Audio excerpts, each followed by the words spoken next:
Gestión del servicio de urgencias con Ecos Triage Manchester. La historia de Mario. Mario, de 33 años, se despierta sintiendo que le cuesta respirar. Al tomar el café de la mañana, siente un ligero dolor en el pecho, pero tras unos segundos se encuentra mejor y no le da importancia. De camino al trabajo, Mario nota que empeora y decide acudir directo al hospital más cercano para ser tratado en urgencias. Al llegar al hospital, espera su turno junto al resto de pacientes para ser atendido. Minutos después, la enfermera revisa en el sistema la lista de pacientes y llama a Mario a la sala de triaje para clasificar su nivel de urgencia. Para ello, utiliza Ecos Triage Manchester, una herramienta que le permite evaluar la urgencia de los pacientes en base a un algoritmo clínico científico.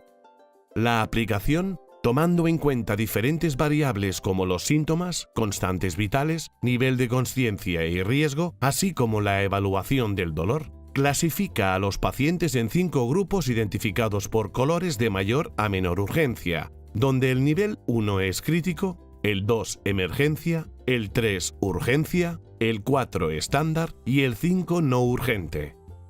El plazo de atención se determina en base a esta clasificación, siendo inmediata la atención en el caso de pacientes críticos y hasta un máximo de 240 minutos para las situaciones no urgentes.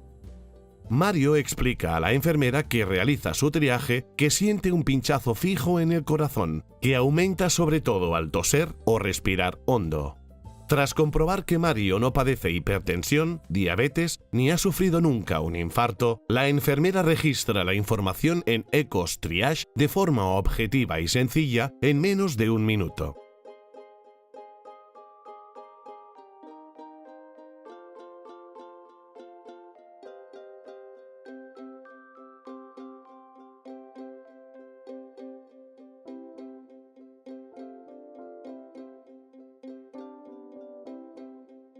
Mario debe ser atendido de forma urgente en un plazo máximo de 60 minutos.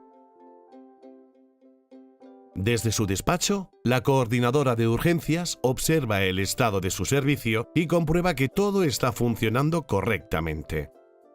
Ecos Triage le posibilita conocer el nivel de ocupación y gestionar al personal según su carga, teniendo en cuenta los imprevistos que puedan surgir, como la llegada de un paciente en estado grave que deba ser atendido de inmediato. También le permite crear informes, generar estadísticas y gestionar datos históricos como herramienta de mejora continua y control de eficiencia. Tras 12 minutos de espera después de su triaje, es el turno de Mario de pasar a la consulta del médico. Aunque otros pacientes llevan más tiempo esperando, la prioridad asignada a su atención por el sistema ha facilitado su atención en el plazo de tiempo adecuado. Afortunadamente, Mario puede regresar a casa y seguir el tratamiento indicado por el médico de urgencias. Gracias a la coordinación de todo el equipo clínico y a la ayuda de Ecos Triage Manchester, se ha priorizado su atención y ha sido atendido con todas las garantías sanitarias. El servicio de urgencias del hospital continúa gestionando la atención de los pacientes de forma adecuada y aportando importantes beneficios. Para el paciente, una garantía de seguridad y calidad de su atención, así como más confianza en el servicio. Para el personal de enfermería, organización de la atención de acuerdo a criterios objetivos y homogéneos, optimizando los tiempos de espera y atención y aumentando la calidad del servicio. Y para los gestores del servicio, gestión más eficiente y eficaz, análisis en tiempo real del nivel de ocupación, estadísticas de los tiempos de atención, localización de patologías y gestión del personal y los recursos en base a la demanda real. Ecos Triage Manchester clasifica y prioriza la atención de pacientes basándose en el método científico de triaje más extendido a nivel mundial. Además, te permite analizar la demanda, estudiar cómo funciona el servicio y tomar decisiones basadas en datos reales para su optimización.